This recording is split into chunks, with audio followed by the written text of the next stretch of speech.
नमस्कार दोस्तों, आज की वीडियो का शीर्षक है विष्णु भगवान की कथाएं। क्या आप बद्रीनाथ की कहानी जानते हैं? यह वो जगह है जहां शिव और पार्वती रहते थे। यह उनका घर था। एक दिन नारायण यानी विष्णु के पास नारद गए और बोले, आप मानवता के लिए एक खराब मिसाल हैं। आप हर समय शेषनाग के ऊपर लेटे रहते हैं। आपकी पत्नी लक्ष्मी हमेशा आपकी सेवा में लगी रहती हैं और आपको लाड़ करती रहती हैं। इस ग्रह के अन्य प्राणियों के लिए आप अच्छी मिसाल नहीं बन पा रहे हैं। आपको सृष्टि के सभी जीवों के लिए कुछ अर्थपूर्ण कार्य करना चाहिए। इस आलोचना से बचने और साथ ही अपने उत्थान के लिए भगवान को भी ऐसा करना पड़ता है। विष्णु तप और साधना करने के लिए सही स्थान की तलाश में नीचे हिमालय तक आए। वहां उन्हें मिला बद्रीनाथ, एक अच्छा सा छोटा सा घर जहां सब कुछ वैसा ही था जैसा उन्होंने सोचा था। साधना के लिए सबसे आदर्श जगह लगी उन्हें ये।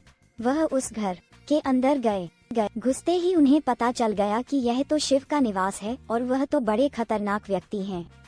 अगर उन्हें गुस्सा आ गया तो वह आपका ही नहीं, खुद का भी गला काट सकते हैं। ऐसे में नारायण ने खुद को एक छोटे से बच्चे के रूप में बदल लिया और घर के सामने बैठ गए। उस वक्त शिव और पार्वती बाहर कहीं टहलने गए थे। जब वे घर वापस लौटे तो उन्होंने देखा कि एक छोटा सा बच्चा जोर जोर से रो रहा है। पार्वती को दया आ गई। उन्होंने बच्चे को उठाने की कोशिश की। शिव ने पार्वती को रोकते हुए कहा, इस बच्चे को मत छूना। पार्वती ने कहा, कितने क्रूर हैं आप, कैसी नासमझी की बात कर रहे हैं।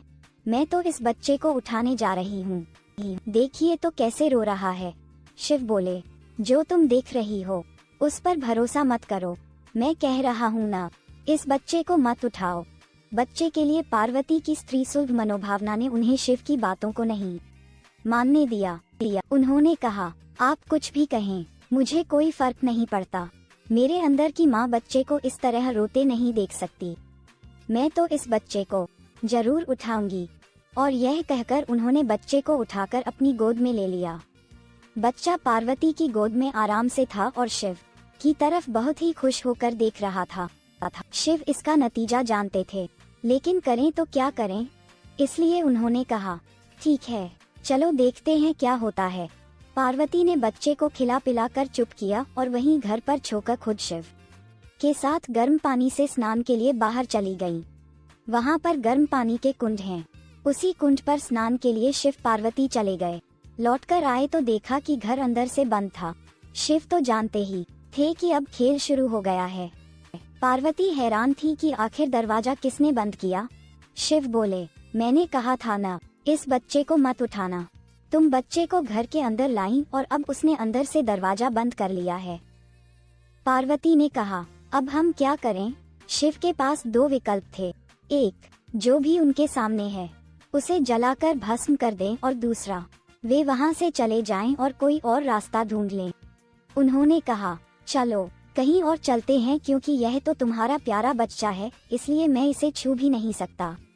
मैं अब कुछ नहीं कर सकता, चलो कहीं और चलते हैं। इस तरह शिव और पार्वती को अवैध तरीके से वहां से निष्कासित कर दिया गया। वे दूसरी जगह तलाश करने के लिए पैदल ही निकल पड़े। दरअसल बद्रीनाथ और केदारनाथ के बीच एक चोटी से दूसरी चोटी के बीच सिर्फ 10 किलोमीटर की दूरी है। आखिर में वह केदार में बस गए और इस तरह शिव ने अपना खुद का घर खो दिया।